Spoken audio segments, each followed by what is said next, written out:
feeling like your amazing TikTok videos are just, I don't know, shouting into the void. You're putting in all this work, creating great stuff, but the views just aren't climbing. Yeah, that's really common frustration. Definitely. Well, today on the deep dive, we're going to laser focus on something absolutely critical for TikTok's success. Timing. Ah, yes. The when. Exactly. We're breaking down when the data actually suggests you should hit that post button to, you know, maximize your reach and get seen.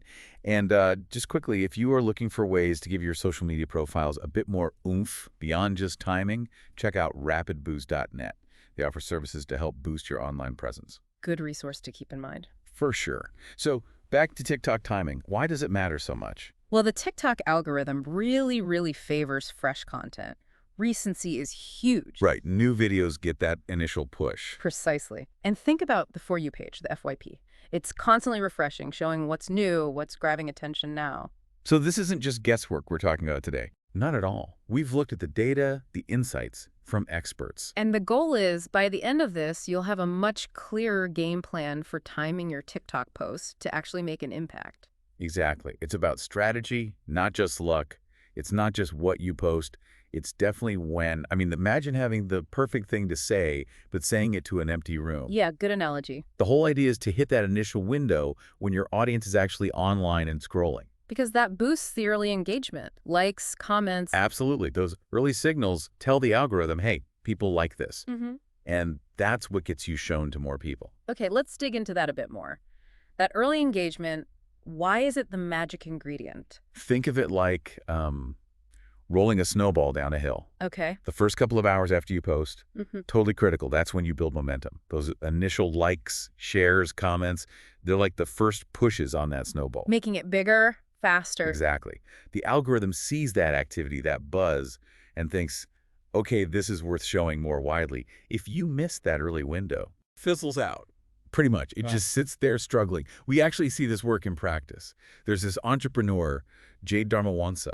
Uh-huh. She shifted her posting times to late evenings, really focused on when her audience was active, and apparently saw her engagement quadruple in a week. Wow.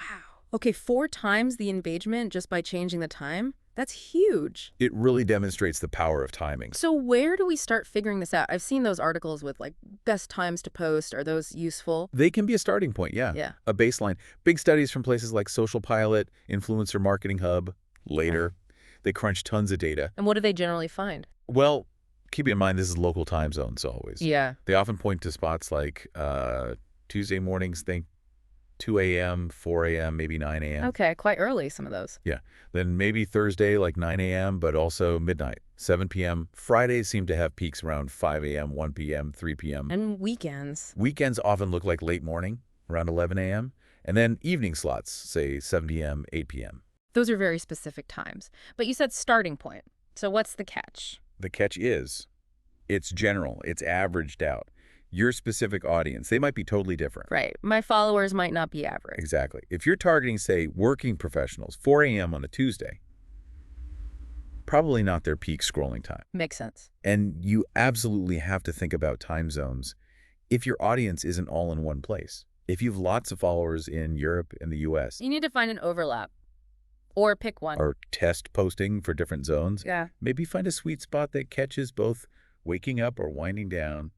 It requires thought. Okay, so looking at the week overall, beyond specific times, are there general patterns? Like weekdays versus weekends? Generally, yes. Engagement tends to climb in the evenings and late nights. People relaxing, scrolling. More free time. Right. And that's often even more true on weekends. Fridays and Saturdays especially often see higher interaction overall. People are unwinding. And the flip side, any times to generally avoid. Monday mornings often show the lowest reach for many niches. People are getting back into the work or school groove, maybe less time for TikTok. Okay, so aim for those chill out times. Got it. Now I hear this term viral window thrown around. What's that about? Yeah, that's basically referring to those crucial first couple of hours after you post. The snowball building time. Exactly. The data strongly suggests that's when a video has its best shot at peak performance. Views, engagement, it spikes early if it's going to take off. So if it gets good traction then. The algorithm is much more likely to keep pushing it out.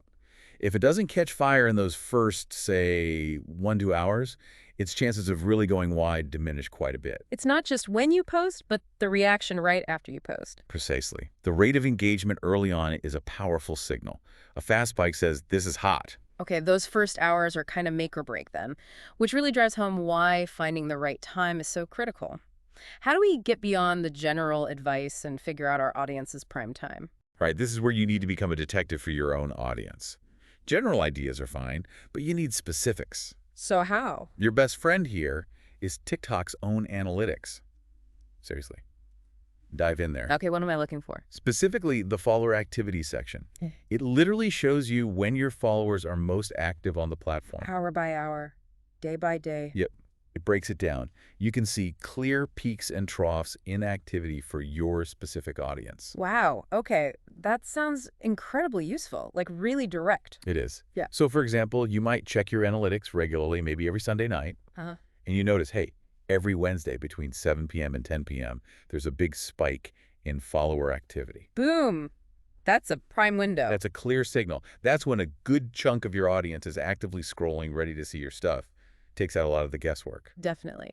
Okay, so knowing when they're online is step one. Are there other things about my audience I should consider for timing? Oh, absolutely. Think about it in maybe three main ways. First, geography. Yeah. Where do most of your followers live? Time zones again? Exactly. Oh, Align with their peak times. Second, age. Teenagers might be night owls. Professionals might check during lunch or early evening. Their daily rhythms matter. makes sense. And third, niche. What's your content about? Dance trends might pop off after school, a complex recipe, maybe Sunday evening when people have more time, beauty reviews, also maybe weekends. So geography, age, niche, those three pillars. Got it. Any examples of that in action? Sure. Imagine a food creator in the U.S. Their analytics show lots of activity around 9 p.m. Okay. And their demographics show a lot of moms and teenagers. Yeah. What kind of food might work well then? Maybe desserts, snacks, things people crave later in the evening. Posting those then hits the right audience at the right time with the right content. That's a great example of layering those insights. Okay, but what if I look at my analytics and honestly, it's kind of messy? No super clear peaks. Yeah, that can happen. And that's where you need to move into active experimentation. Like A/B testing. Exactly like A/B testing. But for your posting times, don't just rely on the first glance at data. Test it out. So how would I do that? Take similar types of content. Keep the consistent and deliberately post them at different times over, say, a few weeks. Okay, so maybe one video Tuesday at 6 p.m., a similar one Thursday at 8 p.m. Precisely. And then this is crucial. Track everything meticulously. What should I track? Views, obviously, but also likes, comments, shares, saves. Especially note how it performs in that first hour or two. Write it down. Day, time, topic, key metrics. Tupolog. Yes. Over time, patterns specific to your audience will emerge.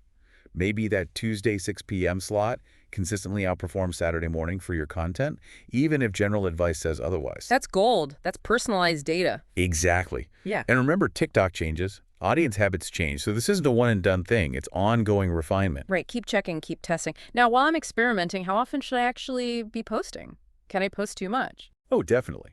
You want consistency, but posting overload is a real thing. People get tired of seeing you. Yeah. Or your engagement per post drops because you're just flooding their feed. Quality suffers. A good rule of thumb, aim for maybe 1 to 3 high-quality posts per day. And spaced out. Ideally, yes. Yeah. Space them out by several hours, hitting those different peak times you're identifying or testing. Okay. Quality, spaced out, strategically timed. Makes sense. Are there any common myths about TikTok timing we should maybe bust? Yes.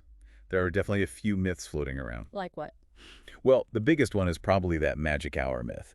The idea that there's one perfect time that works for everyone, always. We've kind of debunked that already. It's personal. Totally personal. Following some guru's best time without looking at your own data could actually hurt you. Okay, what else? Another one, that posting really late, like midnight or after, is always bad. But isn't engagement generally lower then? For some audiences, sure.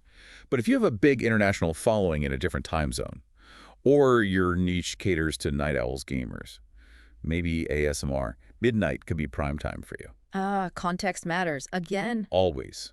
Experimentation reveals the truth.